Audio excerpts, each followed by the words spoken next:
Prime time खबर में आपका स्वागत है। भारत में कोरोना की दूसरी लहर ने बहुत ज्यादा और तेजी से तबाही मचाई। यह इतनी तेजी से फैला कि पूरी दुनिया हतप्रभ रह गई। ये पहले की तुलना में ज्यादा तेजी से संक्रमित कर रहा था। देश भर में ऑक्सीजन की कमी हो गई थी, परंतु सरकार ने कई कदम उठाकर इसको दूर भी किया। देरी फिर भी हो चुकी थी। हमारी तैयारियां पर्याप्त नहीं थी। ना ही हमें यह पता था कि यह इतनी तेजी से फैलेगा कि भारत के पूरे मेडिकल सिस्टम को ही ध्वस्त कर देगा। यह सबको पता ही होगा कि यह कोरोना का नया म्यूटेंट स्वरूप डेल्टा था।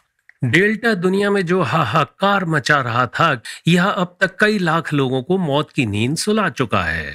भारत में इससे छुटकारा मिल ही रहा था कि अब फिर कोरोना डेल्टा ने अपना स्वरूप बदला और अब यह ज्यादा घातक होकर डेल्टा प्लस कहला रहा है।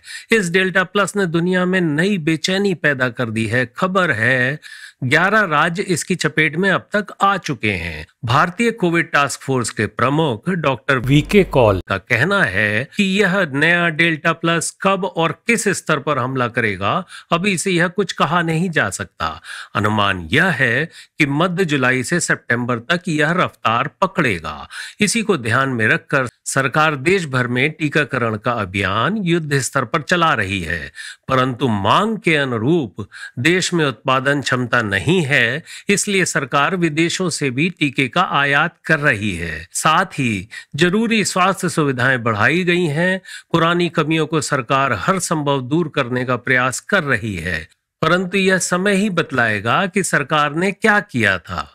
डेल्टा प्लस के लिए भी राज्य सरकारें इससे बचने के तरीके के प्रोटोकॉल को सख्ती से लागू करने का प्रयास कर रही हैं, परंतु जनता का सहयोग जरूरी है। अगर हम आपने पिछली लहर से सबक नहीं लिया तो भगवान ही मालिक है। इससे बचने का प्रोटोकॉल पालन करने का प्रयास पूरी दुनिया कर रही है। प्रोटोकॉल वही है, जैसे कि हाथों को बार बार धोना, भीड़ से बचना, कम से कम 2 गज की दूरी बनाए रखना, मास्क का प्रयोग करना। सबसे महत्वपूर्ण यह कि सरकार को भी छूट देना कि अगर जनता पालन ना करे तो वह वहां पर लॉकडाउन लगा दे, जैसा कि अभी दिल्ली पुलिस ने लक्ष्मी मार्केट में किया है। डेल्टा प्लस के इस नए स्वरूप की संरचना में कुछ नए खतरे जुड़ गए हैं और यह कोरोना डेल्टा की तुलना में 50 से 60% ज्यादा घातक हो गया है। डेल्टा प्लस का प्रसार डेल्टा से ज्यादा तेजी से संक्रमित हो रहा है और हमारे फेफड़ों की कोशिकाओं को डेल्टा के मुकाबले ज्यादा तेजी से क्षतिग्रस्त कर रहा है।